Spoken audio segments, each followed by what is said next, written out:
Still using VLOOKUP in Excel? You're missing this. VLOOKUP searches only from left to right. If column order changes, it breaks. XLOOKUP works both left and right. No column number needed.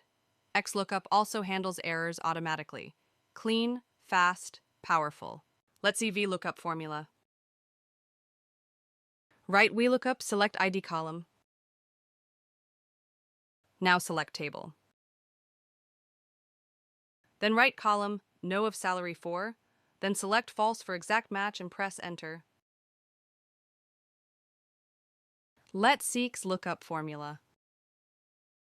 Write XLOOKUP and select the ID column.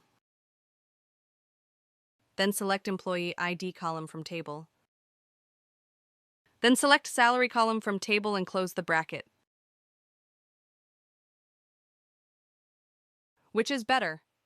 If you're using Excel 365 or Excel 2021, XLOOKUP is the clear winner. VLOOKUP is still useful, but XLOOKUP is future ready. Like, share, and subscribe for more such videos.